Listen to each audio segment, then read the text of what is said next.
అంటే ఆడేం రాకుండా పోదు, అన్న వస్తుంది అంటే వచ్చేదేం కాదు. ఇదంతా ఏం జరగనప్పుడు ఎందుకు వేసిర్రు ఓటు అనేది ఒక క్వశ్చన్ వస్తుంది కదా కామన్ మ్యాన్ గా. వచ్చినప్పుడు ఏం అర్థమవుతుంది, సెంటిమెంట్ బట్టి ఇప్పుడు బీజేపీకి వర్కౌట్ అవుతుంది, స్పష్టంగా అర్థమవుతుంది. అటువైపు అంటే ఇప్పుడు మొత్తం ప్యాటర్న్ మొత్తం అదే పనిచేయకపోవచ్చు. ఏదైతే గెలుపు ఉంటది కదా, 20 మార్కులు వచ్చి ఇంకో 15 మార్కులు బోనస్ మార్క్స్ అడ్డం కదా, అట్లా వచ్చింది అనేది మనకు స్పష్టంగా అర్థమవుతుంది. కానీ ఇది దేశానికి ప్రమాదం. బీజేపీ నుంచి ఉన్నారు శ్రీవర్ధన్ రెడ్డి గారు, బీజేపీ దేశానికి ప్రమాదం. మనకు అందుబాటులో ఉన్నారు. శ్రీవర్ధన్ రెడ్డి గారు నమస్తే అండి, welcome to the debate. Madam Srivardhan Reddy గారు వినిపిస్తోందా? వినిపిస్తుందండి. ఓకే, మీ వాయిస్ ఓకే.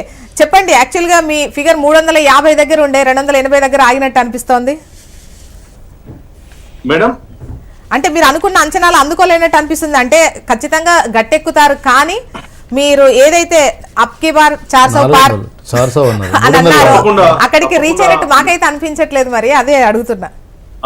అదేం లేదు, ఇప్పుడు ఉన్నటువంటి అంచనాల ప్రకారం భారతీయ జనతా పార్టీ సొంతంగా 370, అలయన్స్ తో కలిపి 400 సీట్లని ఏదైతే నరేంద్ర మోడీ గారు భారతీయ జనతా పార్టీ ఎన్డీఏ దేశ ప్రజలకు పిలిపించిందో దానికి అనుగుణంగానే దేశ ప్రజలందరూ కూడా స్పందిస్తూ ఈ రోజు భారతీయ జనతా పార్టీ నరేంద్ర మోడీ నాయకత్వంలో 3వసారి భారతీయ జనతా పార్టీ ప్రభుత్వం మరి తిరిగి రాబోతా ఉంది.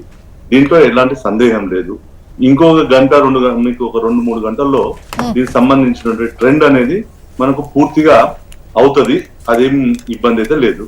సరే, ఒకటి ఇంతకుముందుకు కాంగ్రెస్ మిత్రుడు ఏదో చెప్తా ఉండే, ఏది బీజేపీ కేవలం రాముని గురించి అక్షింతల గురించి ప్రచారం చేసి ఒక భావోద్వేగాలను ప్రజల్లో రెచ్చగొట్టి లబ్ధి పొందాలని చూశారు. కానీ ప్రజలు వాటన్నిటిని తిరస్కరించి వాళ్ళ యొక్క కూటమి ఏదైతుందో కూటమికే పట్టం కడతారని చెప్పేసి నిజంగా అని వారు చెప్పారు, అంటే కాంగ్రెస్ పార్టీ అని.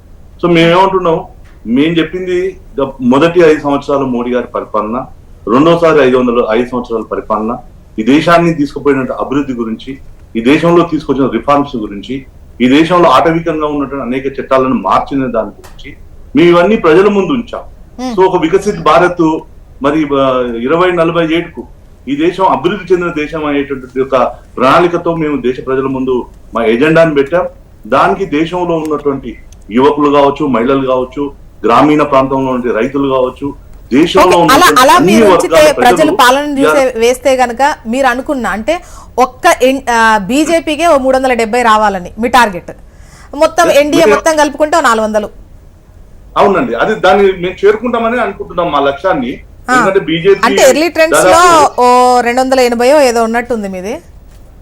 అంటే సార్ నేనేమంటున్నాం, ప్రెడిక్షన్స్ లో ఇప్పుడు తప్పు కావచ్చు అనేది ఒప్పు కావచ్చు, కానీ మెజార్టీ యొక్క ఏదైతే నిన్న వచ్చినటువంటి ఎగ్జిట్ పోల్స్ లో భారతీయ జనతా పార్టీ ఆధిక్యంగా ఉంటుంది అనేది వచ్చింది. సో ఇది మేము ఒక లక్ష్య సాధనంతో మేము ప్రజల ముందుకు వచ్చాం. సో మా నమ్మకం ఉంది, 400 సీట్లు ఏదైతే ఉందో దీన్ని సాధిస్తామనే ఒక విశ్వాసం అయితే మాకుంది. సో దీనికి ఎందుకుంది అని అంటే ఇవన్నీ ఉన్నాయి. అంటే మేము చేసినటువంటి ప్రధానమైనటువంటి అభివృద్ధి ఏదైతే ఉందో పేదల సంక్షేమం కోసం కావచ్చు, ఈ దేశం సర్వతోముఖ అభివృద్ధి కోసం అన్ని రకాలు, అంటే ఏ ఒక్క రంగం అనేది కాదు, మొత్తం దేశంలో ఉన్నటువంటి చిన్న చిన్న సమస్యల నుంచి, చిన్న చిన్న ఇష్యూస్ నుంచి, చిన్న చిన్న విషయాల నుంచి అడ్రస్ చేసుకుంటూ ప్రతి పేదవాడిని ఒక ఆత్మగౌరవాన్ని నిలబెట్టుకుంటూ మోదీ యొక్క పరిపాలన కొనసాగింది. మీరు చూశారు ఫస్ట్ 5 years ఏదైతుందో 2014 ముందుకు మన దేశంలో ఏ పత్రికలు చూసినా ఏం కనిపించేది అంటే ప్రతిరోజు కాంగ్రెస్ ప్రభుత్వంలో ఉన్నటువంటి కుంభకోణాల గురించి. ఇప్పుడు శ్రీవర్ధన్ గారు ఒకవేళ అంటే గత టర్మ్ లో మీరు సాధించినటువంటి సీట్లకు ఇప్పుడు ఒకవేళ తగ్గింది అనుకోండి, పాలన రెఫరెండంగా భావిస్తే ఎలా ఆలోచించాలి? రామ మందిరం వర్కౌట్ అయిందనాలా, లేదంటే పాలనకు సంబంధించి వ్యతిరేకత అనుకోవాలా? ఒకవేళ తగ్గితే మీరు అంటున్నారంటే ఇది ఎర్లీ ట్రెండ్స్ కాబట్టి తర్వాత పెరుగుతుంది అంటున్నారు, ఒకవేళ తగ్గితే లాస్ట్ టర్మ్ కానీ ఇప్పుడు తగ్గితే?